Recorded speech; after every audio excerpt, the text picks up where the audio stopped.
Bom dia, gente. Tá todo mundo aí? Rebeca. A gente vai começar então agora o mini curso de sondas fluorescentes. Eu vou apresentar um pouquinho da Rebeca para vocês. Ela é formada em Química, com ênfase em estudos em petróleos pela Universidade Federal do Espírito Santo.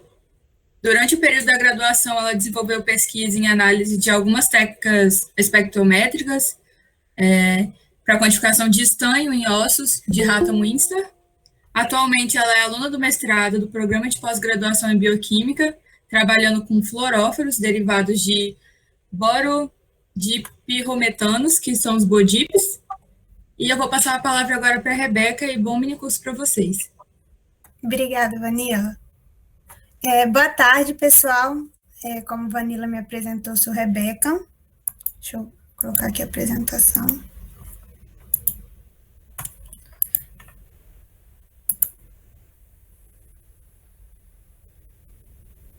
Vocês estão me escutando bem, então, e dá para ver a tela? Dá para ver sim, Rebeca. Então, tá bom.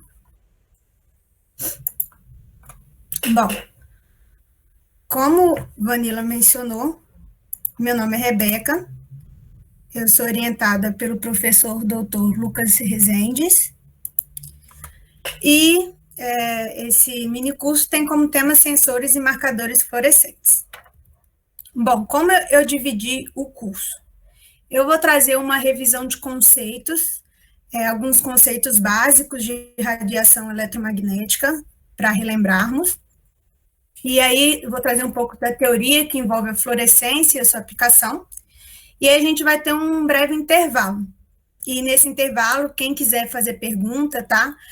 Pode abrir a câmera, pode fazer pergunta, abrir o microfone, vamos interagir, conversar nesse intervalo um pouquinho.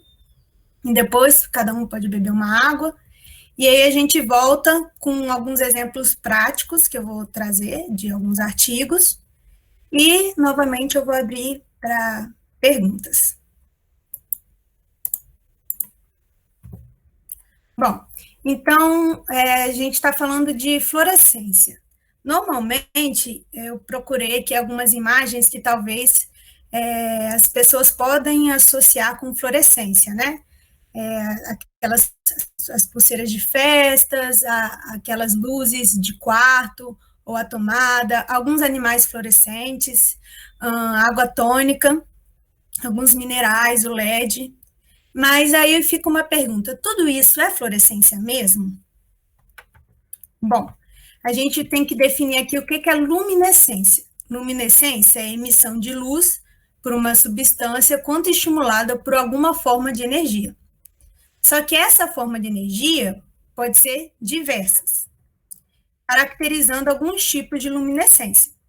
A gente tem a termoluminescência, que é quando essa radiação ela é emitida devido à absorção de calor. Tem a quimiluminescência, que é quando há uma reação química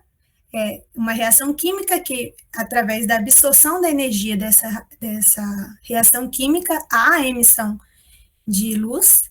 Tem a bioluminescência, que é quando há essa luminescência, essa emissão em seres vivos.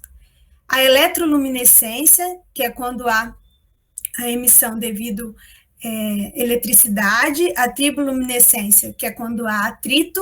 E a fotoluminescência, que é onde eu vou concentrar esse mini curso, que é dividido em fluorescência e fosforescência, que elas são diferentes, mas muitas vezes confundimos no nosso dia a dia.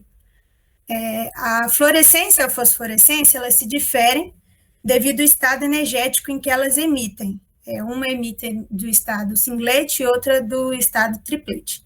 Mas a gente pode considerar a diferença também pelo tempo de vida de emissão de luz. A fluorescência acaba em nanosegundos, já a fosforescência ela dura mais. Então, voltando à fluorescência, é o que eu vou focar nesse mini curso, né? Então, voltando aqui nessas figuras, podemos trazer algumas correções, né? Então, as pulseiras das festas não são exemplos de fluorescência, na verdade, elas são quimiluminescência. A tomada e as estrelas de quarto, elas são fosforescência, porque elas têm um tempo de duração maior. Os seres vivos, bioluminescência. A quinina, né, que vem da água tônica, de fato é um exemplo de fluorescência. Os minerais são realmente fluorescentes e também alguns podem apresentar, além da fluorescência, a turboluminescência do atrito. E os LEDs são exemplos de eletroluminescência. Bom, então vamos para um conceito básico. O que é luz? Não sei se vocês lembram da física, luz é fótons, né? É uma partícula que tem uma quantidade de energia discreta.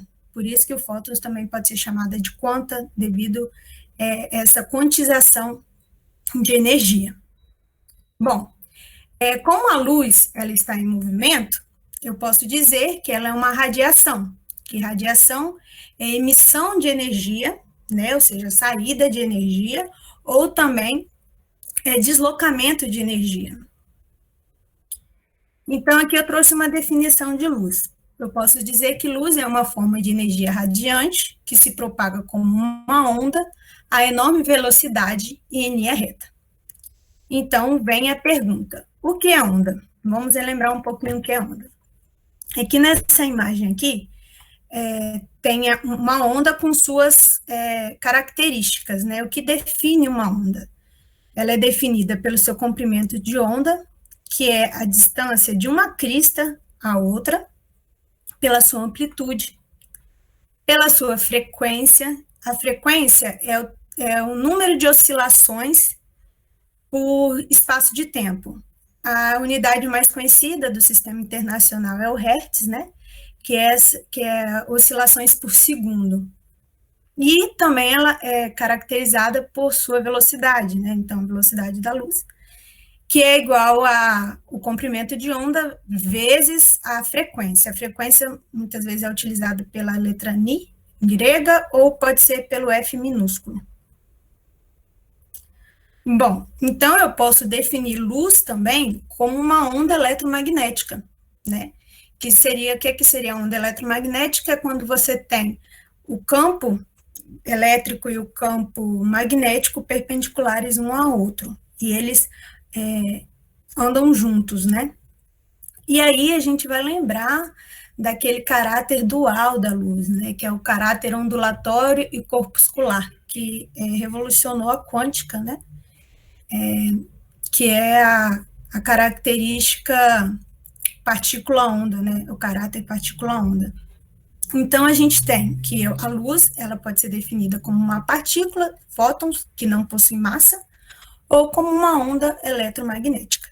Isso é muito importante, porque através disso podemos quantificar a energia. Então, eu tenho fótons, ele é uma partícula, mas ele também é uma onda definida por uma frequência, e essa frequência, vezes a constante de Planck, vai definir a energia da minha luz, da minha radiação eletromagnética, no caso, vamos dizer assim.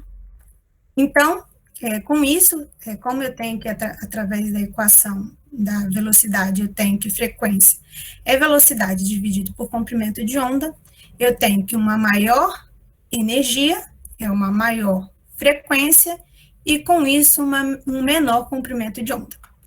Se vocês não lembrarem nada desse slide, lembre pelo menos essa relação. Uma maior energia é equivalente a um menor comprimento de onda. Bom, como a luz é uma radiação eletromagnética, vamos falar aqui do espectro eletromagnético, né? A radiação eletromagnética, ela pode ser dividida em sete divisões, né? Vamos dizer assim. Aqui, com comprimento de onda maior, de menor energia, como vimos. Aqui tem, como, por exemplo, 100 metros aqui, comparados a edifícios, né? Há comprimento de onda menores, igual de átomos.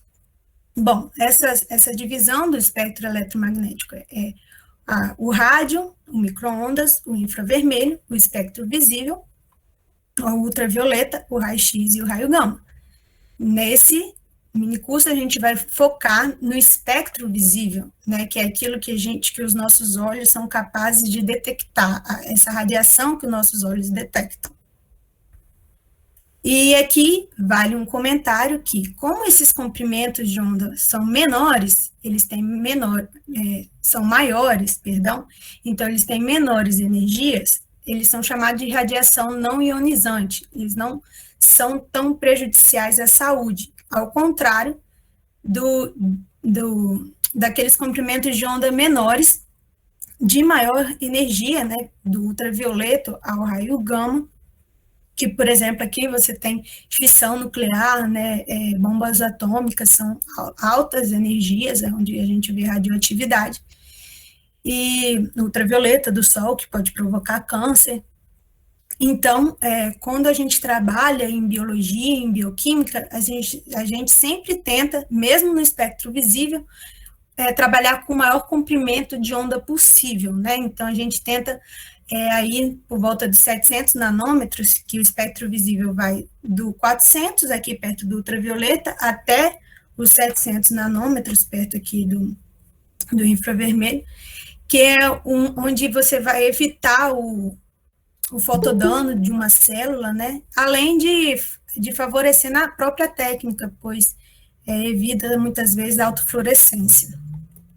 Bom, aí a gente vai, uma pergunta, né? O que vemos, né? A cor realmente existe?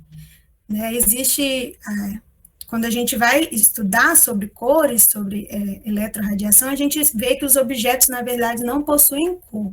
É o nosso cérebro que detecta a cor, porque os objetos, na verdade, eles absorvem a cor, absorvem a luz, a radiação eletromagnética, e transmite o resto da radiação que não foi absorvida. E quando essa radiação é transmitida, nossos olhos detectam e gera a cor. Então, eu trouxe aqui uma curiosidade, como funciona a nossa visão, né? Thomas Helmholtz, em 1802, ele fez a sua teoria em que nós vemos através de 3 cores primárias, o vermelho, o verde e o azul, e tudo que nós enxergamos é através da combinação dessas 3 cores. Então, dentro dessa teoria, ele disse que teríamos 3 fotossensibilizadores, ou seja, 3 células que detectam a luminosidade, e seria uma sensível à luz vermelha, outra à luz verde e outra à luz azul, né? Então, há maiores comprimentos de onda médios e menores comprimentos de onda. E ele estava certo, realmente depois foi visto, só que foi complementado por Ewald Ehring, que também disse que há os bastonetes, que são outros fotossensibilizadores, que são responsáveis eles não veem o comprimento de onda, mas sim a intensidade de luminosidade. Então, a gente tem os cones e os bastonetes, que são fotossensibilizadores presentes na nossa retina. Bom, e aí a gente consegue ver cor. Então, aqui eu trouxe o exemplo de um cromóforo. Cromóforo é um composto que absorve luz, absorve energia, radiação eletromagnética. Então, o cromóforo índigo, que tem cor azul. Bom, quando a gente vai ver o espectro dele, a gente vê esse espectro de absorção, que ele absorve aqui por volta dos 620. Então, como eu falei das cores complementares, né, e ele absorve aqui por volta do 620, que está dentro do laranja. Então, ele absorve no laranja, então ele transmite no azul, que é a cor complementar. Ele absorve no laranja, a gente visualiza o azul, que é só a cor complementar. Já a fluoresceína, ela absorve aqui por volta do 480, 470, que ela absorve aqui, então, no azul, e a gente visualiza aqui mais a sua cor no laranja avermelhado. Já a fluoresceína, ela possui, né, o fenômeno de emissão, que é o de fluorescência. Então, a gente tem que ela absorve no azul, emitindo no vermelho, no laranja vermelho. Aqui a gente vê o espectro de absorção dela, que foi demonstrado, e ela emite, né, a fluorescência aqui por volta do 520, que é o responsável pela luz verde. Então, por isso que a gente vê a fluorescência verde. Uma vez que a fluorescência direto já é emissão, não tem a cor complementar, é o que a gente realmente vê. E aqui tem uma amostra diluída de fluoresceína, onde a gente vê a sua cor laranja diluída, e a gente vê a cor verde, né, sendo emitida quando há uma radiação eletromagnética, uma luz ultravioleta, para que ela possa absorver e emitir essa luz. Então, vamos agora ao conceito de fluorescência. Dando esse background, né, esses princípios elementares, vamos na fluorescência. O que é a fluorescência, né? Então, quando a gente tem, aqui tem um diagrama de Jablonski, que foi criado em 1925 por esse pesquisador, e temos aqui que quando uma molécula ela absorve energia, ela sai do seu estado fundamental para um estado excitado, que pode ser de menor ou maior energia, e que diferencia também em níveis vibracionais.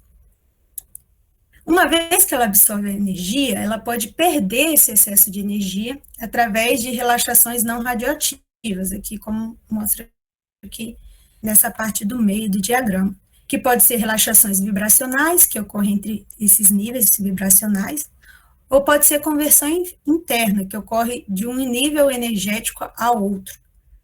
Essas relaxações não radioativas, elas podem ocorrer até o estado fundamental, ou elas podem ocorrer até um estado excitado de menor energia, e a partir desse estado de menor energia, a molécula emitir a fluorescência, emitir radiação eletromagnética, emitir fótons, né? Então, e o que vai definir se ela vai ter essa fluorescência vai ser a sua característica intrínseca, que é a sua estrutura, que a gente vai ver um pouquinho depois. Então, aqui eu tenho que a fluorescência nada mais é que um cromóforo, que é um composto que absorve luz, ele recebe uma radiação eletromagnética de um comprimento de onda específico, que excita a molécula e faz com que ela imita luz.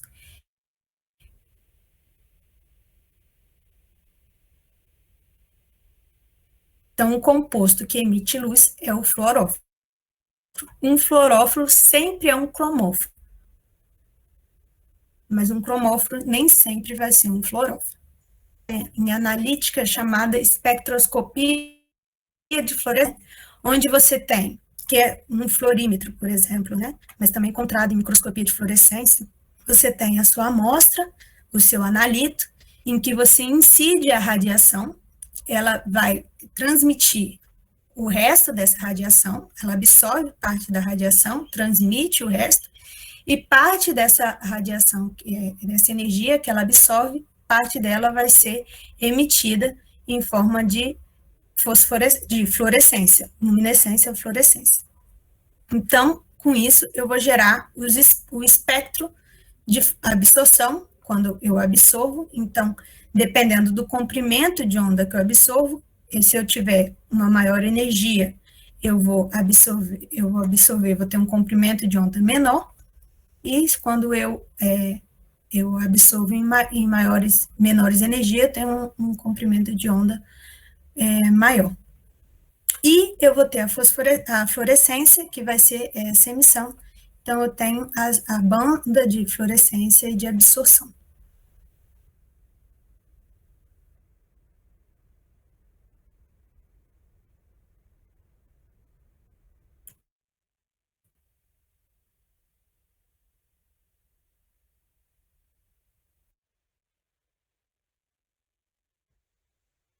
Nesses espectros que são gerados, assim, que normalmente esses espectros eu tenho a absorção e a emissão espelhadas, né? Então, eu tenho a forma inversa da absorção e eu tenho a emissão na forma inversa, igual a gente visualiza aqui nesse espectro.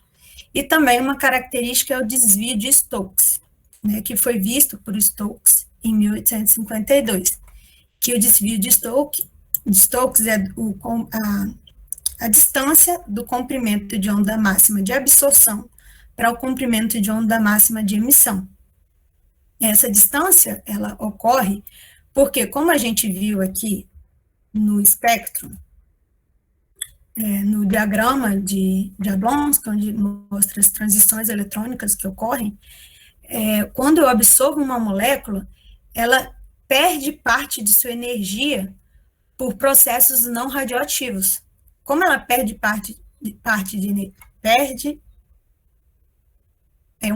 um pouco de energia por processos não radioativos, ela emite uma energia menor do que ela absorve. Ou seja, ela emite um comprimento de onda maior do que o comprimento que ela absorveu. Então, eu vou ter o desvio de Stokes. Eu absorvo um comprimento de onda menor, um comprimento mais energético, e eu emito um comprimento de onda maior, menos energético. Bom, e quais são os benefícios de você utilizar a fluorescência? A fluorescência é uma técnica de alta sensibilidade, então permite você ter limites de detecções baixos, né? Eu não preciso ter altas concentrações para fazer a detecção.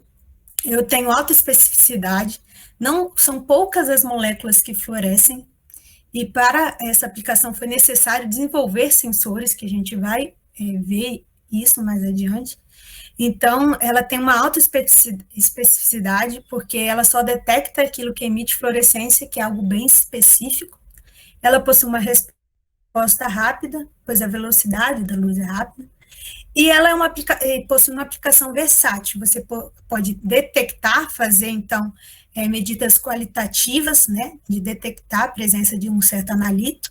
Você consegue quantificar, e além de criar imagens, né, principalmente em células que têm um ambiente super complexo, isso trouxe grandes avanços à ciência. Então, a fluorescência, ela tem sido amplamente utilizada como uma técnica analítica de imagem em diversas áreas de pesquisa, como diagnóstico clínico, como a gente vê na imunofluorescência, o PCR em tempo real, a biotecnologia, como a gente vê o uso de proteínas fluorescentes, que a gente vai detalhar um pouco mais adiante, que revolucionou também, e em biologia molecular e bioquímica, como a microscopia de fluorescência, além da ciência dos materiais, química analítica e ambiental, que eu não vou estar focando nesse mini curso, porque não é tema de bioquímica, né? Bom, e essa aplicação da fluorescência se tornou tão abrangente devido a gente poder juntar essas técnicas de espectroscopia de fluorescência, junto com o desenvolvimento de sondas e sensores fluorescentes, junto com a bioimagiologia, desde microscopia de fluorescência até no macro. Como eu disse, então, para eu aplicar a fluorescência de maneira ampla, eu preciso desenvolver classes de espécies fluorescentes, pois são poucas moléculas que possuem a fluorescência. E para isso foi desenvolvido espécies fluorescentes. A gente tem espécies fluorescentes inorgânicas e espécies fluorescentes orgânicas. E vamos detalhar cada uma delas agora. Eu tenho os lantanídeos, né, que são localizados aqui na tabela periódica no período 6, são esses que ficam embaixo, e os actinídeos também tem alguns que podem emitir a fluorescência também. Os lantanídeos, os cátions trivalentes de lantanídeos, eles possuem uma alta, uma forte característica de luminescência, que eles podem emitir luz. Porém, eles não é visto muito essa emissão devido os lantanídeos eles serem ruins de absorver a luz. Com isso foi criado complexos com cromóforos de lantanídeos. Então, há a complexação desses lantanídeos junto com o cromóforo que funciona tipo uma antena, que vai absorver a luz e transferir para o lantanídeo para ele conseguir emitir a luz. Então, aqui eu tenho o cromóforo, que ele absorve a luz, ele vai transmitir, né, transferir essa energia, a gente vai ver esse processo de transferência de energia, e a partir disso, esse cátion, lantanídeo, ele pode emitir a sua fluorescência. Aqui eu trouxe um exemplo, em que eu tenho térbio emitindo fluorescência 544 através da complexação com uma molécula orgânica, um cromóforo orgânico.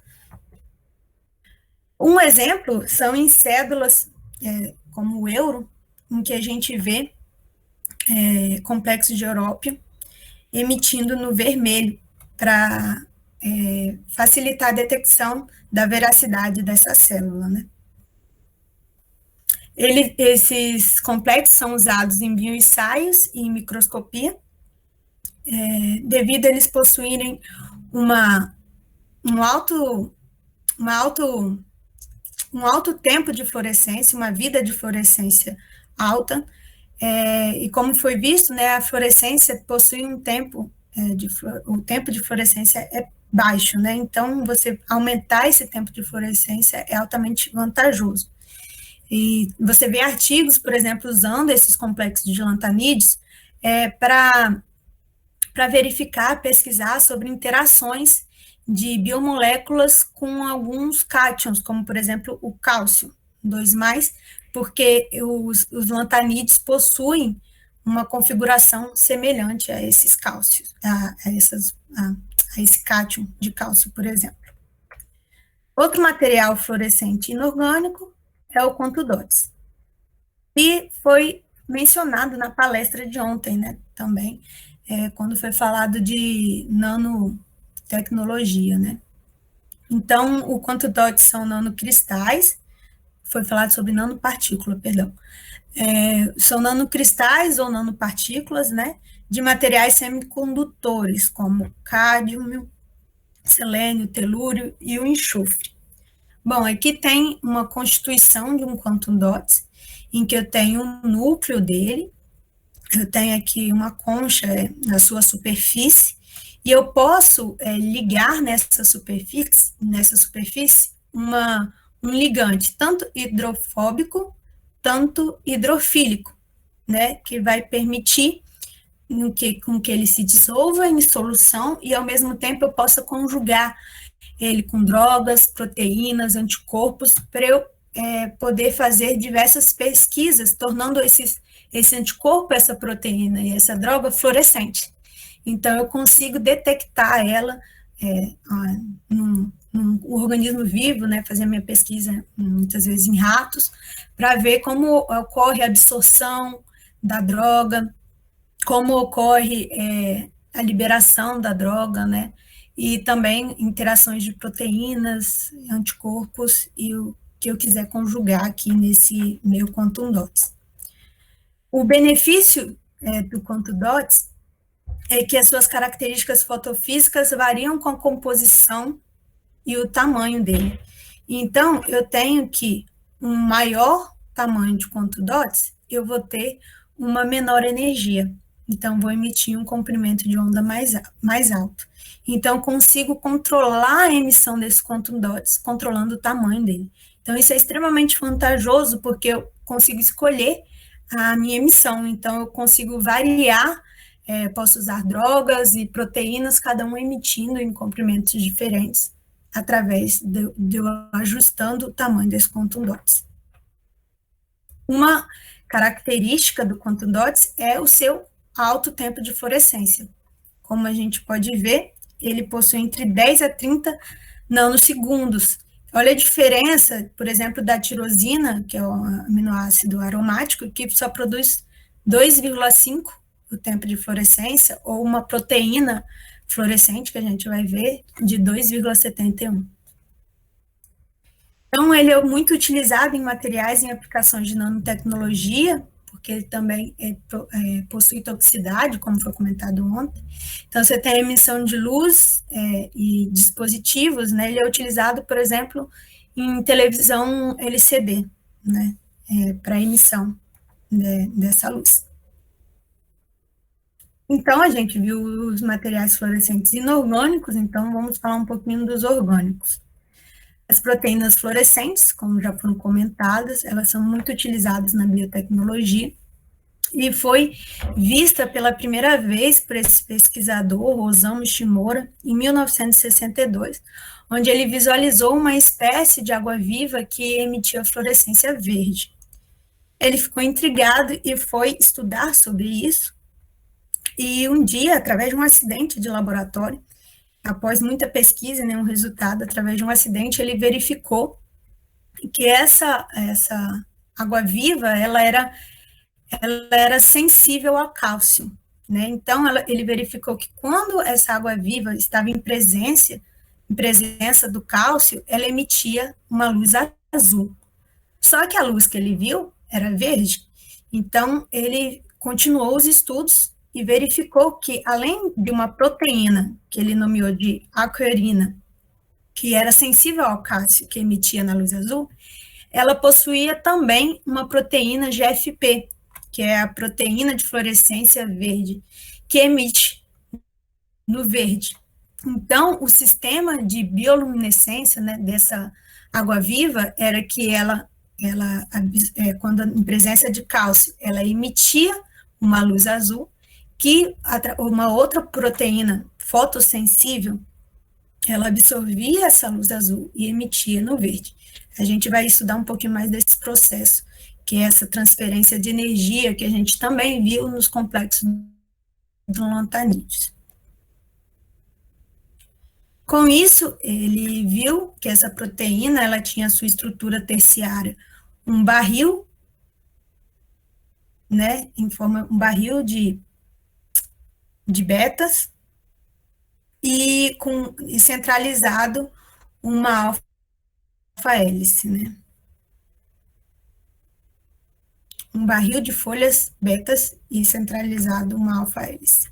E esse pesquimora e utilizou essas proteínas fluorescentes, no caso, essa proteína fluorescente, que é a proteína verde, como um marcador genético luminoso para vários fenômenos biológicos. Então, uma vez que eu tinha proteína fluorescente, eu posso criar animais geneticamente modificados que expressem essa proteína.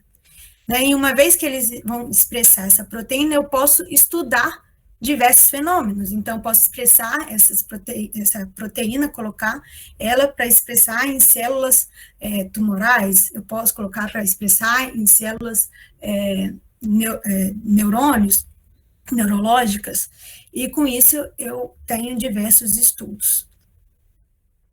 E, por fim, o Roger Thiessen, ele terminou esses estudos fabricando uma paleta de cor de proteínas fluorescentes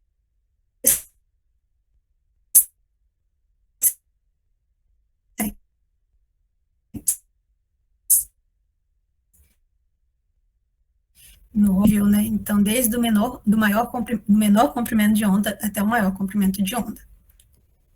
Então, esses três pesquisadores, devido a essa pesquisa dessas proteínas fluorescentes, que foi de grande avanço para pesquisas em medicina, em bioquímica, eles ganharam o Prêmio Nobel de Química de 2008. E através da pesquisa desses pesquisadores, foi possível ver, por exemplo, foi possível desenvolver em 2007 células nervosas coloridas, né? Então, aqui a gente tem um cérebro de rato, onde você vê as células coloridas, cada neurônio com uma cor diferente, e você pode ver as sinapses entre eles, e foi possível estudar várias sinapses através desse cérebro colorido.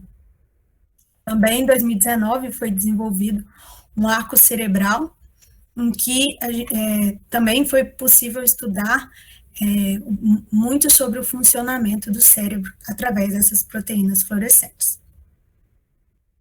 Por fim, a gente tem pequenas moléculas orgânicas que, no fundo, igual a gente viu na proteína fluorescente, por exemplo, a GFP, aqui eu tenho o cromóforo da GFP, que eu esqueci de mencionar, né? que é uma pequena molécula orgânica, resíduos de glicina, né, tirosina e serina, e que eu tenho aqui, então, o meu cromóforo, que é o responsável por emitir essa luz. É uma pequena molécula orgânica. Então, vamos entrar em pequenas moléculas orgânicas, né? A primeira vez que foi visualizada a fluorescência foi através da matlalina, porém a sua estrutura só foi detectada em 2009. A matlalina era utilizada para um chá para problemas de rins, e ela é encontrada em um casco de uma árvore, né? E era utilizada e ela possui fluorescência azul. A partir da matlalina, foi verificadas outras moléculas orgânicas fluorescentes, como os nossos aminoácidos aromáticos triptofano, tirosina e fenilanina, e também as coenzimas, né, o FAD e o NAD. Em vermelho aqui, a gente vê a parte responsável por essa fluorescência. Com isso, percebeu-se que as moléculas fluorescentes, elas possuem uma rigidez estrutural proveniente de um sistema conjugado de ligações, né, biconjugadas, que apresentavam planaridade, né? Então, um sistema altamente rígido são aqueles sistemas que produzem fluorescência. Normalmente vindo de anéis aromáticos e principalmente anéis aromáticos fundidos, né? A partir disso, foi desenvolvidas várias classes fluorescentes, como a cumarina, o xanteno, a cridina, sendo o xanteno, que foi uma classe que já foi bem estudada, bem desenvolvida, possuindo, assim, moléculas que hoje são usadas como padrões fluorescentes, como a fluoresceína e a rodamina B, elas são bem estudadas, têm as suas propriedades fotofísicas bem estudadas e são utilizadas como padrões para desenvolver outras moléculas fluorescentes. Aqui eu trouxe algumas cores, né? A fluoresceína, que emite no verde, né? A rodamina, como eu mencionei também, que emite no laranja. Eu tenho a quiridina, né? E a piridina, a quinina, que é responsável pela fluorescência da água tônica, que é a emissão azul, e o POP-OP. Uma espécie fluorescente que é bem utilizada, que é inclusive a que utilizamos no nosso grupo de pesquisa da UFES, né, é o BODIP, que é um dos grupos de fluorófilos mais conhecidos e com aplicação mais difundida. Ele é formado através da complexação do nitrogênio com boro e flúor, e ele possui propriedades fotofísicas favoráveis, como um alto rendimento quântico. Rendimento quântico tem a ver com o brilho, né, com a intensidade do brilho da minha emissão. Ele possui uma forte absorção, um pico de absorção estreito, que é extremamente vantajoso para a especificidade, e ele também é estável, tanto química como termicamente, e ele não forma agregados na água. Porque os agregados, quando se formam agregados, há uma diminuição da fluorescência, tá? Porém, a propriedade mais vantajosa desse grupo é a sua alta versatilidade química. No núcleo do BODIP, eu posso fazer diversas modificações para inserir resíduos ou grupos funcionais específicos para o que eu precisar desenvolver. Então, por exemplo, eu posso ajustar as propriedades espectroscópicas e fotofísicas através de substituições específicas no núcleo. Aqui embaixo, eu tenho alguns BODIPs, que são até os BODIPs comerciais, são estáveis e que estão disponíveis à venda, em que você pode ver que ele ele absorve e emite desde o 500 até o 600. Então, ele varre quase todo o espectro visível através de substituições em posições específicas do núcleo. Uma posição específica que a gente vai ver, por exemplo, é a posição 3, que é essa daqui, que ela é responsável para fazer com que o BODIP absorva e emita em comprimentos de onda maiores, né? Então, a gente pode ver aqui, ó, esses 3, ele possui modificações na posição 3, onde há comprimentos maiores, o que é bom para aplicação biológica. E também eu posso funcionalizar eles através de grupos específicos, então eu posso conjugar ele com proteínas, eu posso conjugar ele com alguns grupos que possam me fazer com que eu detecte cátions, ânions, sensores fluorescentes, que é o nome que a gente vai ver agora. Então, os sensores fluorescentes são moléculas capazes de transformar informações químicas, como a presença ou a concentração de um analito específico, em um sinal analiticamente útil. Esses sensores fluorescentes, você vai encontrar na literatura também o nome de indicadores, detectores, quimiosensores ou até sondas. Bom, eu tenho diversos sensores. Eu tenho sensores de cátion, como pH do hidrogênio, de íons metálicos, como eu mencionei, cálcio, potássio, diversos ânions, cianeto, biomoléculas, proteínas, enzimas, diversas biomoléculas. Eu tenho também espécies reativas de oxigênio, eu consigo detectar espécies reativas de oxigênio e espécies reativas de nitrogênio. Bom, então, o que um sensor? Ele é definido como duas partes, o fluoróforo e o sítio de reconhecimento. O que seria cada parte? O sítio de reconhecimento é aquele que vai detectar o meu analito. Então, ele vai reconhecer o analito. Ele que vai interagir com o analito para dizer que o analito está presente. Já o meu fluoróforo, ele vai funcionar como um transdutor de sinal. Ele vai traduzir a ligação do analito e o sítio de reconhecimento em uma saída de sinal fluorescente.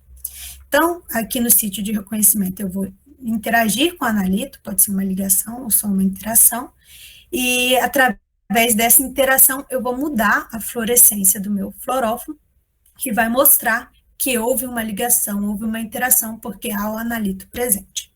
Então, vamos ver como eu vou desenvolver um sensor. Existem umas etapas para você desenvolver um sensor. A primeira delas é o design dele.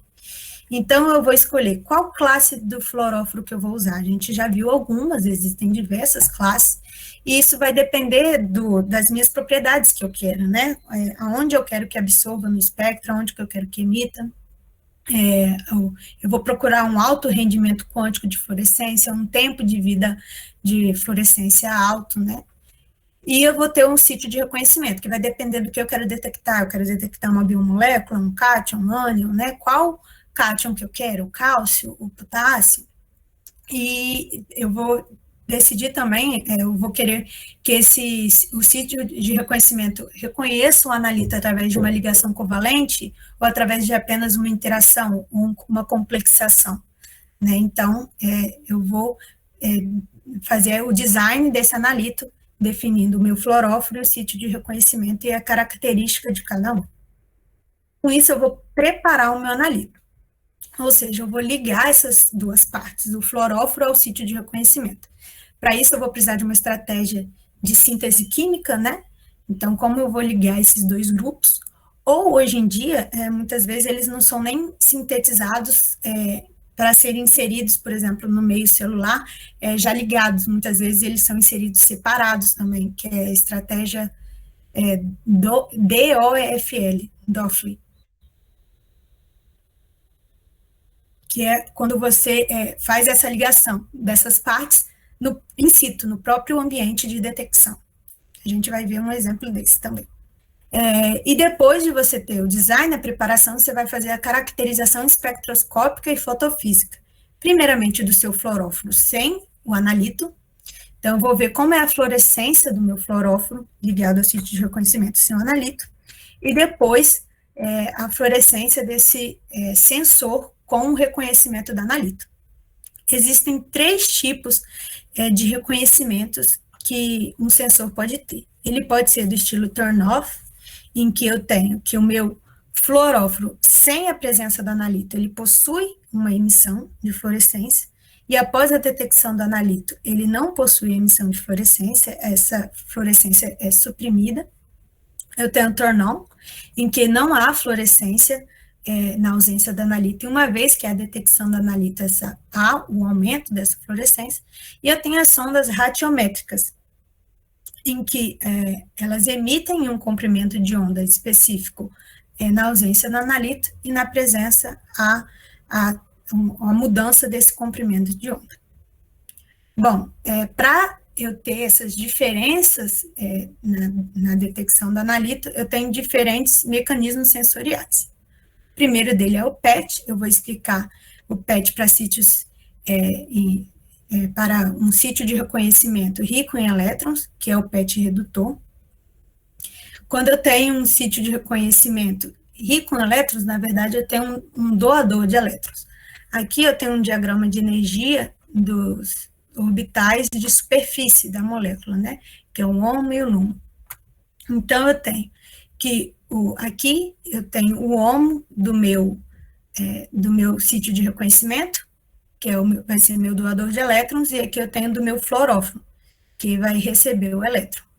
Então, quando o meu sítio de reconhecimento não está ligado ao meu analito, é possível a transferência de elétrons fotoinduzida do meu sítio de reconhecimento para o meu fluoróforo. Uma vez que há essa transferência, eu gero um fluoróforo reduzido e eu gero o meu sítio de reconhecimento oxidado. Por isso ele é chamado PET redutor, porque o meu fluoróforo foi reduzido. Eu tenho um processo inverso também, da doação do fluoróforo para o sítio de reconhecimento, quando o meu fluoróforo é rico em elétrons e o meu sítio de reconhecimento não. E aí eu teria o PET oxidante. Eu trouxe o PET redutor, que ele é o mais comum, principalmente para os BODIPs. Uma vez que eu tenho essa transferência de elétrons fotoinduzida, eu posso voltar ao meu estado fundamental através de processos não radioativos, então eu não tenho uma emissão de fluorescência. Agora, uma vez que eu tenho o meu sítio de reconhecimento ligado ao meu analito, eu tenho a estabilização do meu HOMO, do meu sítio de reconhecimento. Com isso, o meu fluoróforo, que está excitado, ele pode voltar ao seu estado fundamental, não através da transferência de elétrons, mas através da fotoluminescência, através da fluorescência. Com isso, quando eu falo do mecanismo sensorial de transferência de elétrons fotoinduzidas, eu tenho dois estados.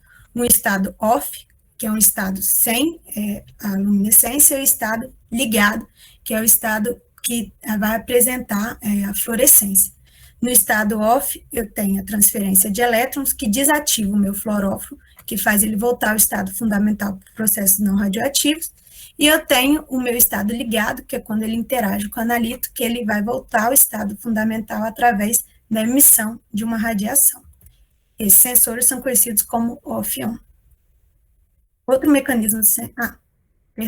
Aqui eu trouxe um exemplo, esse composto aqui foi até o composto que eu tenho usado no mestrado, que é um sensor de pH. Aqui eu tenho uma amina que é sensível ao pH, à protonação, e quando a minha amina está protonada, eu tenho um pH ácido, eu tenho uma alta emissão. Uma vez que eu vou desprotonando a minha amina, eu vou aumentando o pH, ela vai perdendo a minha emissão. Vai perdendo a emissão. Então, eu tenho aqui um protonado, um estado ligado, e desprotonado, um estado desligado. Então, eu consigo visualizar essa interação da amina com o próton.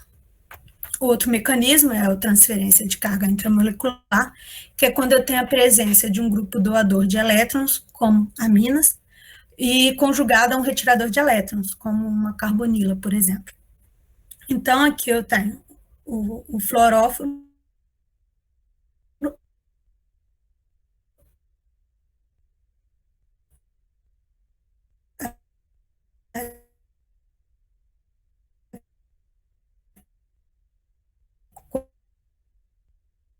quando eu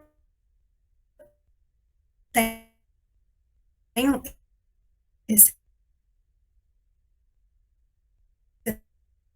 presença, então eu vou ter um aumento, interage com o cátion, eu vou ter o aumento deste dipolo, e a interação com o ânion vai gerar uma diminuição desse dipolo. Com isso, eu altero a Rebeca, energia. Oi. desculpa te atrapalhar, mas é porque travou muito aí, a gente não conseguiu pegar o início desse slide. Se você puder voltar só esse slide aí, Ah, só o perdão. início dele. Obrigada, Vanilla. Obrigada. Quando É a Ju, parar mas de novo, tudo você bem. pode falar. Quê? Era a Ju, mas tudo bem, você falou Vanilla. Ah, obrigada, Ju. Então, aqui, vou voltar ao segundo mecanismo, que é o transferência de carga intramolecular, que é quando eu tenho a presença de um grupo doador de elétrons conjugado a um retirador de elétrons dentro de uma mesma molécula. Com isso, eu vou gerar um momento dipolo nessa molécula, um aumento do momento dipolo, na realidade, quando essa molécula está excitada. Então, eu vou gerar um dipolo negativo no meu fluoróforo e um dipolo positivo no meu receptor, quando eu trato de um receptor, igual eu comentei, rico em elétrons. Caso o meu fluoróforo seja rico em elétrons, o dipolo vai ser invertido, ok? Uma vez que eu interajo com o analito, o receptor interage com o analito, esse momento dipolo pode ser alterado. Então, eu posso ter a diminuição ou aumento do dipolo. Quando eu tenho interação, por exemplo, com cátio, eu vou ter o aumento desse dipolo. E com isso eu vou alterar a energia do meu estado excitado. E com isso eu posso alterar a fluorescência desse estado. Então aqui eu trouxe um exemplo. Aqui eu tenho o meu dipolo, um dipolo quando a molécula não está interagindo, quando o meu sensor não está interagindo com o analito, e aqui eu tenho outro dipolo quando o receptor está interagindo com o analito. Quando ele está interagindo com o analito, eu tenho uma carga positiva maior, e então eu tenho uma maior diferença, um maior dipolo. Um maior dipolo desestabiliza a minha molécula, ou seja, torna ela mais energética. Com isso, eu vou emitir em um comprimento de onda maior do que o meu dipolo sem interação com o analito, que ele está menos desestabilizado. Então, aqui eu tenho, sem interação com o analito, um comprimento de onda maior, e para interação, um comprimento de onda menor, que é um comprimento mais energético. Esses sensores são conhecidos como sensores atiométricos. E quando eu tenho, então, um deslocamento para o vermelho, igual eu visualizo aqui, nessa molécula também, do meu mestrado, em que eu tenho o deslocamento para a molécula protonada para desprotonada, eu tenho um deslocamento batocrômico, é chamado de deslocamento batocrômico, que é um deslocamento para o vermelho, para comprimentos de ondas maiores. Eu também posso ter um deslocamento inverso, que é o deslocamento ipsocrômico, que é para o azul, para comprimentos de ondas menores, que eu visualizo, por exemplo, nessa molécula onde tem 2 sítios de reconhecimento de prótons. Então, eu tenho ela diprotonada, uma emissão em 595, quando eu tenho a desprotonação de um sítio, eu tenho um deslocamento ipsocrômico para 550, e quando eu tenho a desprotonação dos 2 sítios de reconhecimento, eu tenho um deslocamento batocrômico para 639. Então, esses termos são importantes de saber quando eu falo de sensores e marcadores de fluorescência. O deslocamento ipsocrômico e batocrômico, ou efeito ipsocrômico e batocrômico. Quando eu tenho um estado de transferência de carga, outro conceito que é bom mencionar é o solvatocromismo, que um fluoróforo ele pode ter a sua emissão alterada dependendo do solvente. Então, aqui eu tenho o mesmo composto emitindo comprimentos de ondas diferentes, dependendo do solvente que ele está diluído. Então, em um solvente aqui, o hexano, que é um solvente menos apolar, eu tenho ele emitindo no azul. Já em comprimentos, já para solventes mais polares, ele desloca batocromicamente, ele desloca para o vermelho. Com isso, eu tenho 2 tipos de solvatocromismo, né? Eu tenho esse solvatocromismo mostrado nessa figura, que é o solvatocromismo positivo, enquanto eu tenho o aumento de polaridade, eu tenho o aumento do comprimento de onda de emissão. E eu tenho o solvatocromismo negativo, que quando eu aumento a polaridade, eu tenho a diminuição do comprimento de onda. O mais comum de se visualizar é o sovatocromismo positivo, que é o visualizado nessa figura aqui. E aqui eu trouxe uma explicação pelo que a gente observa, né? Quando eu tenho a molécula no estado fundamental, e ela é excitada, como eu mencionei, eu tenho um aumento do dipolo, por causa de uma transferência de carga intramolecular. Quando eu tenho esse aumento do dipolo, essa absorção, ela ocorre muito rápido, né? Eu acho que é 10 a 12 segundos, nanosegundos. Porém, quando eu tenho a interação desse meu dipolo com o solvente, eu posso relaxar esse estado excitado. Então, eu tenho aqui, ó, observa aqui nessa figura vermelha aqui, eu tenho um momento dipolo, e quando eu tenho um solvente polar, eu tenho a estabilização desse momento dipolo. Eu tenho o dipolo negativo do solvente interagindo com o dipolo positivo do meu fluoróforo. E o dipolo positivo do solvente interagindo com o dipolo negativo do meu fluoróforo. Com isso, eu estou reduzindo a carga, a diferença de carga dentro do meu fluoróforo. Com isso, eu estou estabilizando o meu fluoróforo, né? Então, quando eu estabilizo esse fluoróforo, ele vai emitir um comprimento de onda maior, e um comprimento de onda menos energético. Então, isso explica essa diferença de emissão que eu observo para solventes mais polares, devido à estabilização do meu momento, do meu estado excitado. Já solventes apolares, eu não tenho essa estabilização, então eles são mais energéticos, eles emitem mais pro azul. Eu já estou acabando essa primeira parte, gente. Então, outro mecanismo sensorial é o FRET, que é a transferência ressonante de energia por fluorescência, onde eu tenho a molécula, eu tenho duas partes da molécula, uma vai funcionar como doadora e outra como aceptora. Então, eu tenho a minha radiação eletromagnética inserida, e o doador vai absorver essa luz e vai transferir via FRET. Ele vai transferir essa energia para o meu aceptor, que ao aceitar essa energia, absorver essa energia, ele vai reemitir ela em outro comprimento de onda. Então, aqui ó, eu tenho o meu diagrama de Jablonski, em que eu tenho o doador, no estado fundamental, ele vai absorver a energia e vai emitir, por exemplo, no verde. E através de FRET, eu vou ter uma diminuição dessa energia e o meu aceptor vai emitir em um comprimento de onda menor, como mostrado aqui nos espectros.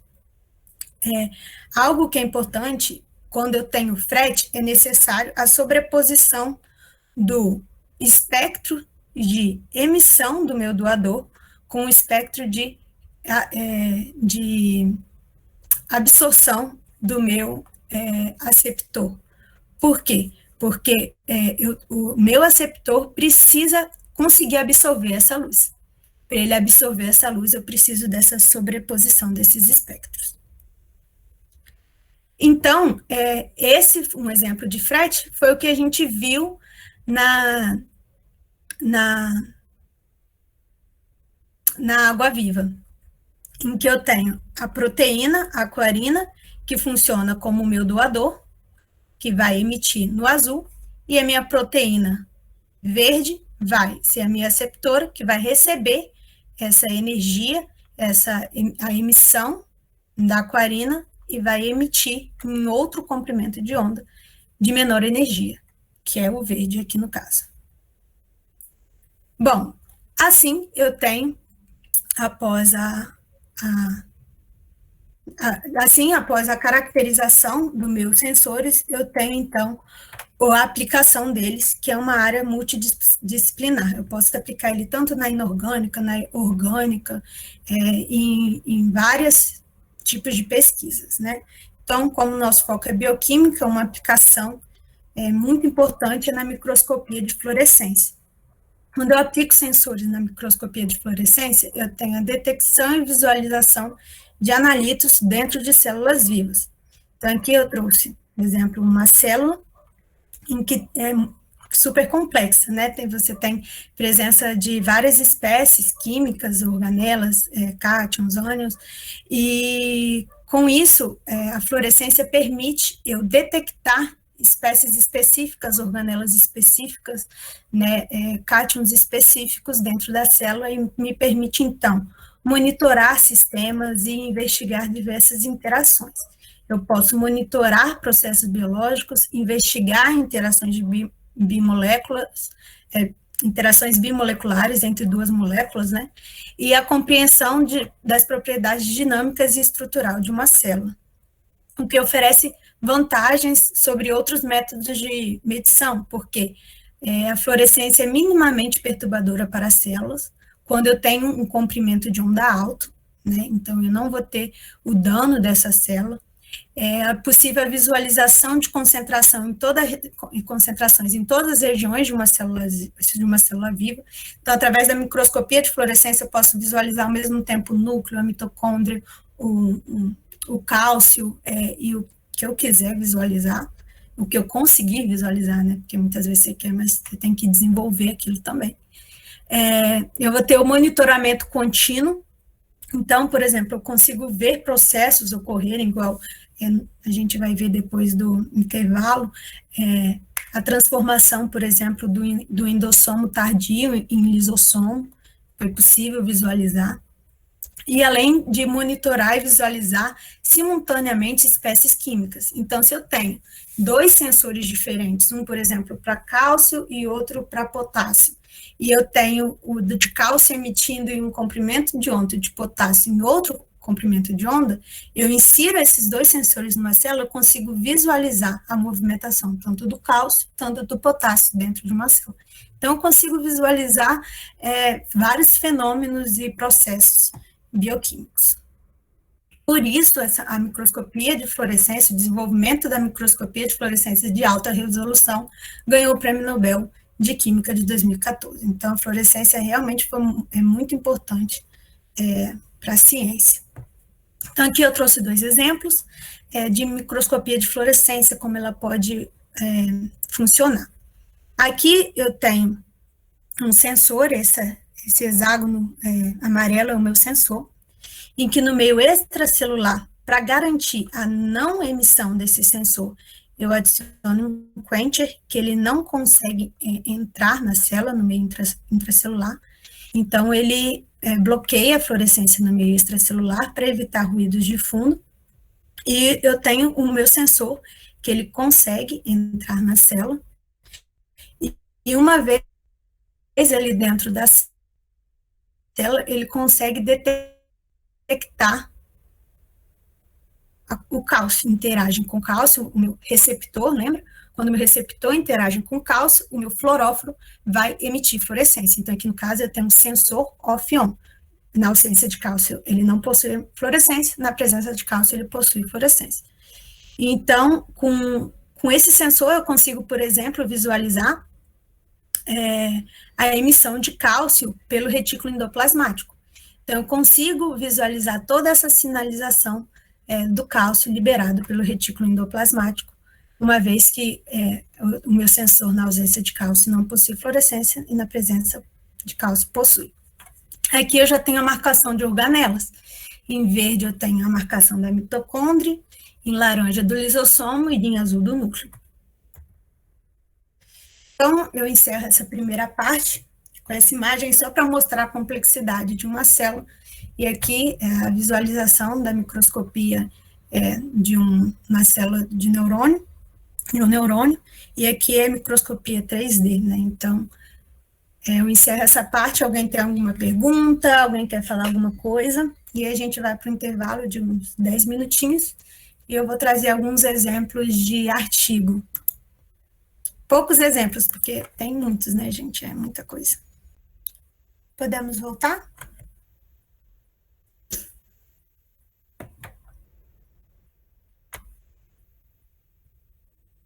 Obrigada, Lúbia, por responder.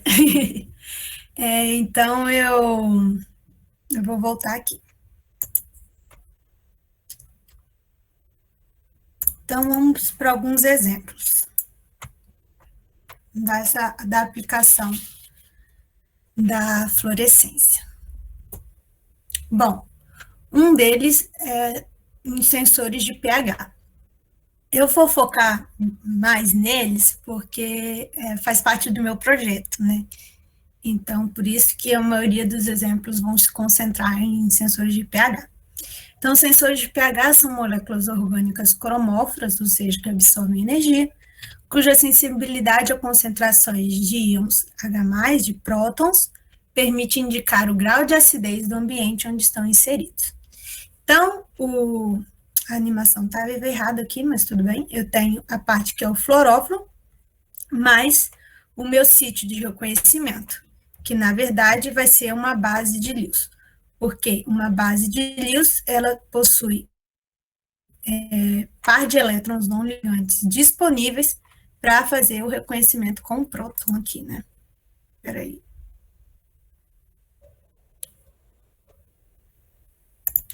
Então, eu vou usar a base de Lewis, porque tem par de elétrons não ligantes que vai fazer o reconhecimento do prótons. Alguns grupos orgânicos que eu posso usar como sítio de reconhecimento de sensores de pH são aminas primárias, aminas secundárias, aminas terciárias, porque elas possuem, né, o nitrogênio possui esse par de elétrons não ligantes.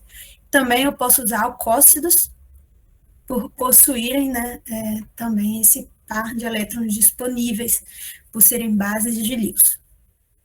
E uma vez eles protonados, né, eu vou ter os ânions, amínion e também o álcool, né. Bom, os sensores de pH. Por que é muito importante desenvolver um sensor de pH? Porque o pH é um dos parâmetros mais importantes em muitas aplicações. Ele controla desde processos industriais até fenômenos biológicos que são essenciais para a vida, né? Podemos ver, por exemplo, o pH intracelular, no qual ele tem a função celular e eventos de regulação. Então, a função celular e os eventos de regulação dependem do pH intracelular. As organelas possuem diferentes pHs, e o pH de cada organela define sua função, e uma vez que a desregulação desse pH, onde você foge dessa faixa ótima de pH de cada organela, você pode afetar a função dela, né? Então, aqui eu tenho exemplos do pH do lisossomo, do endossoma e do retículo endoplasmático. Uma vez que eu altero o pH, eu posso ter a disfunção celular. E essa disfunção celular é observada em algumas doenças, como doenças neurodegenerativas, como Alzheimer, onde se observa, por exemplo, o aumento do pH do lisossomo. Doenças como o câncer, é possível observar a diminuição do pH desse lisossomo, por exemplo. Então, é importante estudar isso, porque ainda não se sabe ao certo como funciona, por exemplo, a dinâmica do lisossomo em doenças. É necessário ainda determinar a exocitose dos lisossomos e identificar proteínas que regulam o pH lisossomal. Então, que eu mais pesquiso. Então, há necessidade ainda de se estudar sobre o pH no lisossomo e a interferência na vida. Porém, ainda existe a limitação de alguns fluorófilos que são utilizados. Existem fluorófilos utilizados já para lisossomos, mas eles apresentam acúmulos em múltiplos compartimentos intracelulares, então muitas vezes eles não detectam só o lisossomo. Há também alguns que apresentam acidificação do lisossomo, além de eles detectam, mas depois eles acidificam o lisossomo, então eles alteram o pH do lisossomo, o que faz ocasionar erro nas medidas, né? O acúmulo em compartimentos intracelulares faz com que ocorra a diminuição da especificidade do método, então ele não deixa de ser tão específico para o lisossomo, já que ele se liga em outras organelas. E também há problema de ruído de fundo, onde você tem a detecção alterada devido à emissão de fluorescência em toda a célula, que é conhecido como a fluorescência autoendógena, né, de cromóforos autoendógenos. Bom, então, alguns exemplos de sensores de pH. Então, aqui eu trouxe um exemplo em que utiliza o grupo morfolino, em que a gente vê que essa amina do grupo morfolino está protonada, e uma vez quando ela está protonada, eu tenho a ausência da emissão, a diminuição da emissão devido ao PET. Como a gente viu, essa transferência de eletrofoto induzida, ela permite com que esse fluoróforo ele volte ao estado fundamental através de processos não radioativos. Então, ela diminui a fluorescência. Já para essas moléculas desprotonadas, há o aumento da fluorescência com o aumento do pH, devido a impedir o PET.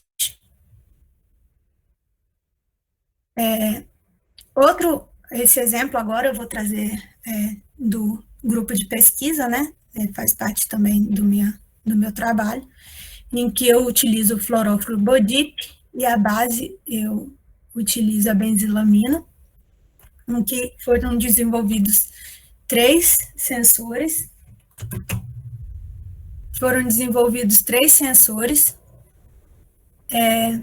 Gente, o barulho aqui que eu liguei está atrapalhando? Alguém responde no chat para mim. Dá para ouvir? Acho que não, Rebeca, tá tudo certo. Tá bom. Então, aqui eu tenho o desenvolvimento de 3 sensores de pH, em que eu tenho a benzilamina, né, que é uma amina secundária, em que vai fazer a detecção desse próton. Então, eu observo aqui no composto 21, que ele está aqui, que ele, num pH neutro, ele possui a fluorescência vermelha, mas num pH ácido, ele possui a fluorescência azul. Então, eu vejo esse deslocamento do espectro, em que desprotonado, em que acidificado, que é aqui o cinza, ele está em comprimentos de ondas menores e já mais deslocado para o vermelho, o efeito batocrômico, quando eu tenho a desprotonação desse composto. Já para o composto 22, eu tenho que, aqui, ele não altera tanta a cor, ele não tem um desvio de Stokes. Na verdade, aqui não é um desvio de Stokes, é um desvio batocrômico mesmo, tão grande, mas eu consigo ver uma diferença de emissão do meio neutro para o meio ácido. E já para o meu composto 25, eu também visualizo aqui um efeito desse deslocamento de emissão. Vale mencionar que algo importante desses compostos, igual eu mencionei, né, é a substituição na posição 3, né, que causa esse efeito batocrômico do próprio BODIP, no caso, não como sensor. Que você pode ver que todos os BODIPs, eles emitem comprimentos de onda alto. Então, por exemplo, esse BODIP aqui, ele chega esse daqui, ó, ele chega a passar do visível, chegando até aqui, ó, no infravermelho, o que é ótimo para ser utilizado, né, em pesquisas bioquímicas.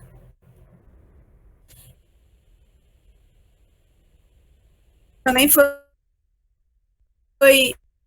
feita a medição do pKa de 22 e um pKa de 4,6, então mostra que esses compostos podem ser promissores, por exemplo, para aplicação no lisossomo, que possui um pH de 5. Esses compostos, o mecanismo sensorial deles é o ICT, como a gente vê ao deslocamento da banda. Então, eles são sensores ratiométricos. Então, o mecanismo é o mecanismo ICT. que é a transferência de carga, né? Aqui foi um exemplo que eu até comentei, que é a avaliação do tempo de fusão do endossomo tardio ao lisossomo. Então, eu tenho que o lisossomo tardio, ele possui um pH um pouco menos ácido do que o meu lisossomo, e eu tenho essa sonda, que eu acho que o pK dela, eu esqueci de colocar, que eu acho que era 4,8. Então, eu consigo, eu vejo aqui, de 20 minutos para 1 hora, que depois que esse sensor foi inserido na célula, né, eu vejo o aumento da fluorescência. Por que eu vejo o aumento da fluorescência? Porque eu tive o aumento do pH, porque o meu endossomo tardio se tornou lisossomo. Então, eu vejo que o tempo dessa fusão, né, foi possível ser detectado.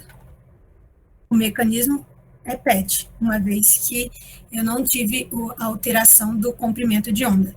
Aqui, só para explicar que eu vejo duas cores, é porque aqui, na verdade, eu estou usando um padrão, que é já um sensor para lisossomo, e, na verdade, esse daqui foi o meu sensor desenvolvido, né? Então, eu não tenho mudança de cor, tá? Eu só tenho mudança de intensidade. É só o padrão para comparar que ele realmente está marcando o lisossomo. Outro exemplo aqui, usando o mecanismo FRET, que a gente comentou, é para desenvolvimento de cassetes. Cassetes são quando eu tenho um grupo receptor e um grupo doador, mas com uma estrutura não planar, né? Então, aqui eu tenho o meu xanteno, lembra dele que a gente comentou? Então, eu tenho uma hidroxila, que é sensível ao pH. Então, em condições ácidas, eu tenho a absorção, o xanteno absorve essa energia e transfere essa energia para o meu BODIP, que emite em 600. Então, eu tenho a transferência de energia. Já em condições básicas, não ocorre essa transferência de energia. Então, a emissão em 525. Então, eu observo aqui no espectro, por exemplo, que sem a base, ou seja, em meio ácido, eu tenho um pouco da emissão em 525, mas eu tenho a maioria, a transferência e a emissão em 600. Já no meio básico, eu tenho somente a emissão em 525. Deixa eu ver o horário aqui. Aqui eu tenho um outro exemplo, em que mostra aqui nessa figura, esse artigo de 2009, né, em que mostra a necessidade de utilizar sensores específicos para células tumorais, em que quando eu tenho um sensor sempre ligado, né, um sensor que ele não possui um mecanismo PET, por exemplo, ou o ICT também, eu vou ter ruído de fundo. Então, eu vou ter a fluorescência em células tumorais e não, quando eu não direciono o meu sensor de maneira específica para a célula. Já quando eu direciono o meu sensor de maneira específica, e além disso, eu faço com que ele só floresça dentro da célula tumoral, eu tenho, então, a diminuição do meu ruído de fundo, eu consigo visualizar melhor a minha célula tumoral. Então, aqui eu tenho o sensor que foi utilizado, em que eu tenho uma amina, em que ela é sensível ao pH, né? Sabe-se que, como comentei, as células tumorais, elas são mais ácidas. Então, ela é sensível ao pH para poder auxiliar na especificidade. E aqui eu tenho grupos carboxílicos, que é para acoplar um anticorpo. Por quê? Para proporcionar uma seletividade às células cancerígenas. Aqui já tem uma representação que eu acho bastante didática, em que eu tenho que esses roxinhos são os receptores HER2, que são receptores que são superexpressos em células cancerígenas.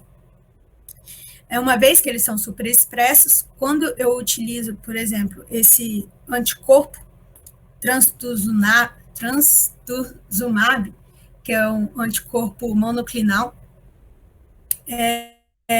há a ligação desse anticorpo com esse receptor, fazendo a internalização na célula, né? A endocitose facilitada por receptor. E aí eu tenho a conjugação desse anticorpo com o meu fluoróforo, através do grupo carboxílico. Então, por que eu tenho essa conjugação do meu fluoróforo com anticorpo? Porque assim eu vou ter a entrada do meu fluoróforo facilitada e eu vou ter o aumento da especificidade, né? Eu vou conseguir marcar uma célula tumoral de maneira que tenha menos ruídos. Uma vez que ele entra, eu vou formar um endossomo, que depois vai se transformar em endossomo tardio, ou lisossomo, que há um aumento do pH. E quando há o aumento do pH, vai ter o aumento da fluorescência, ou seja, eu aumentei essa especificidade para células tumorais, para visualizar essas células. Bom, eu tenho também as sondas, aqui um outro artigo, que são sondas baseadas em atividade para cisteína protease. Cisteína protease é uma enzima presente no lisossomo tardio, tá? No endossomo tardio, ou lisossomo. Então, aqui eu tenho o meu sensor. O meu sensor, ele é constituído por 3 porções. A porção do meio, que é o meu fluoróforo, que é derivado do BODIP. Eu tenho aqui um receptor de manose, e eu tenho aqui a minha cisteína protease. Na verdade, não é aqui eu tenho o meu receptor, onde vai ligar. Eu tenho o meu sítio de ligação da proteína para a proteína cisteína protease, que é a catepsina, e aqui eu vou ter o meu sítio de ligação para ligar no receptor de manose. Então, aqui eu vejo a figura melhor. Aqui eu tenho o meu receptor de manose, e aqui eu tenho a minha manose, que vai se ligar ao receptor de manose. Aqui eu tenho o meu fluoróforo, e aqui eu tenho a porção que vai se ligar à catepsina, que é uma enzima do lisossomo tardio, como eu já falei, do endossomo tardio, como eu já falei. Então, através de endocitose, eu vou ter a internalização desse meu sensor à célula, que uma vez que vai sendo digerido, eu vou voltar ao meu receptor de manose, e com isso, quando o meu endossomo se tornar lisossomo, eu vou ter o aumento do pH, e o meu sensor, esse R aqui, ó, são aminas, tá? Então, o meu R, que é sensível ao pH, ele vai agora emitir fluorescência. Com isso, eu vou ter também que o meu sítio de reconhecimento, que o meu ligante à enzima catepsina, vai fazer com que agora o meu fluoróforo mostre a atividade dessa enzima, porque agora ele vai se ligar a essa enzima, e uma vez ligada a essa enzima, eu vou conseguir visualizar a atividade enzimática, porque agora o meu fluoróforo emite fluorescência, e ele não emite nenhum outro processo, né? Então, eu vou conseguir visualizar a atividade dessa enzima de forma seletiva, né? Algo que eu não mencionei, que aqui são células dendríticas, que são células do sistema imunológico, né? Para reconhecimento de corpos estranhos, que elas superexpressam o receptor de manose. Então, com isso, eu tenho a facilitação da entrada e também eu seleciono o momento da emissão, e com isso eu tenho menos fundo, menos ruído de fundo. Outro aspecto interessante nesse estudo foi a modificação da minha amina, né? Então, aqui eu tinha uma metila, depois eu tive uma etila, 2 etilas e uma etila e uma metila. Quando eu vario, eu tenho a variação desse meu grupo, do grupo de substituição na minha amina,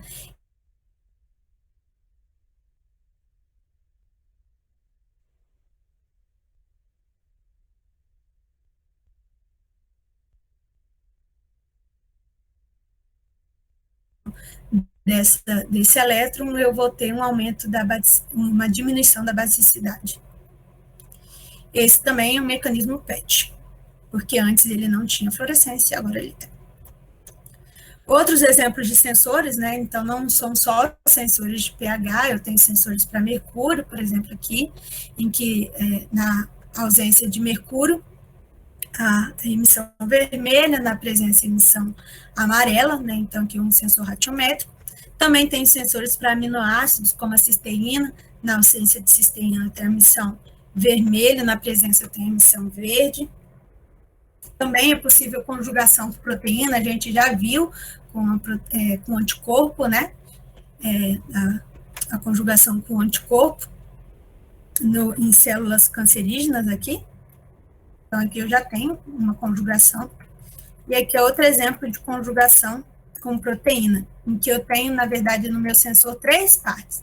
Aqui eu tenho Black Hole Quencher, que vai ser responsável quando essa molécula está ligada a esse grupo funcional, ela não emite fluorescência.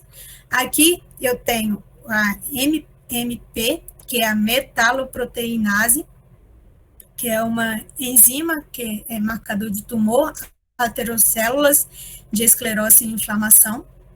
E aqui também eu tenho o meu sensor fluorescente, BODIP. Então, eu tenho que esse meu sensor, o BODIP, ligado à enzima, ligado ao BHQ, ele não é fluorescente. Uma vez que eu tenho a presença da enzima, mais presença da MMP, eu tenho esse BHQ, ele solta eu tenho a liberação desse grupo, né? Então, aqui, ó, eu tenho a liberação desse grupo, ele não está mais interagindo com a molécula. E com isso eu tenho a emissão de fluorescência. Esse grupo agora é fluorescente. Aqui no esquema da célula, para explicar melhor, aqui eu tenho essa parte azul, que seria o meu BODIP, e aqui o em cinza é o meu MMP ligado ao quencher.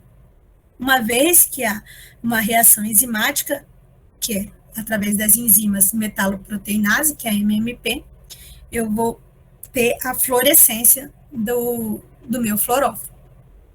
E com isso, ela vai ficar retida dentro da célula, porque uma vez também que eu tirei o meu grupo positivo, ela vai ficar retida dentro da célula, e com isso eu consigo fazer a marcação dessa célula. Eu também posso fazer a conjugação com nanopartícula, que também é uma pesquisa do grupo de pesquisa, foi feita pela Clarice, que há a conjugação do meu fluoróforo com uma nanopartícula, que é conhecido como Nanosurface Energy Transfer, que também é um estilo de frete, que quando eu tenho o meu fluoróforo, que aqui vai funcionar como um cromóforo, vai absorver energia, o fluoróforo vai emitir essa energia, e aí a nanopartícula já não emite essa energia. Então, uma vez que ela não emite, ela vai suprimir esse sinal. Como a gente pode ver nos espectros, em vermelho, quando eu tenho o meu BODIP não conjugado, e em preto, quando eu tenho o BODIP conjugado, e aqui no caso a rodamina, que serviu como padrão, quando ele está conjugado, não há emissão dessa fluorescência.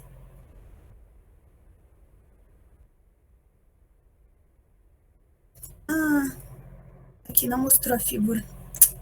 Aqui eu tenho marcação de organelas, do estilo que eu comentei, de que quando eu comentei sobre a síntese de um sensor, a junção das duas porções do fluoróforo com o sítio de reconhecimento, eu comentei que você podia ter o estilo DOFL, que é o estilo em que você não há a síntese deles antes da inserção, mas eles são inseridos separados, desde que eu coloque em cada porção um grupo orgânico que possa fazer a síntese in situ. Então, aqui eu tenho, por exemplo, um grupo orgânico que reconheça uma organela junto com o grupo azido. Com isso, quando eu insiro esse grupo dentro da célula, e também eu insiro o meu fluoróforo com uma ligação tripla, o que ocorre? Ocorre que a ligação da ligação tripla com o grupo azido. Primeiro, vamos lá. Primeiro, eu insiro esse grupo com localização da organela com grupo ácido, que vai reconhecer primeiramente a organela. Aqui, por exemplo, para reconhecer a mitocôndria, eu tenho o grupo fosfato, para o lisossomo, eu tenho, por exemplo, o grupo morfolino. Então, eu tenho a marcação aqui da minha organela. Aqui a organela é o alvo da mitocôndria, ou o lisossomo, ou o complexo de Golgi, ou o núcleo, por exemplo.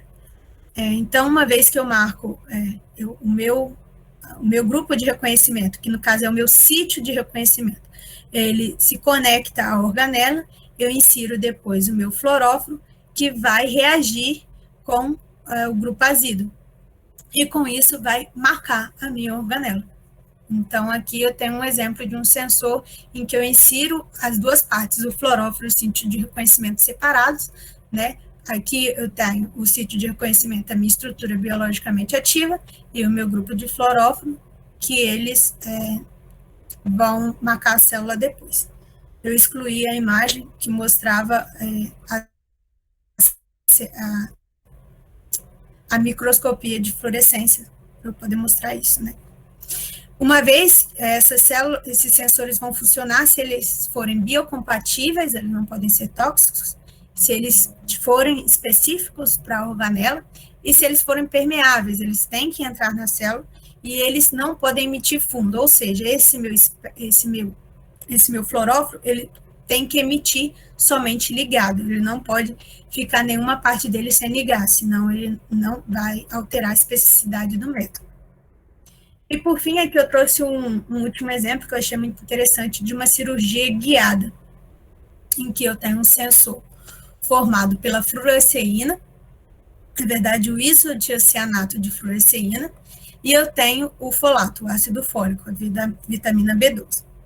Então, eu tenho aqui o receptor do folato, eu tenho o meu sensor, então o folato vai se ligar ao receptor de folato e vai entrar na célula.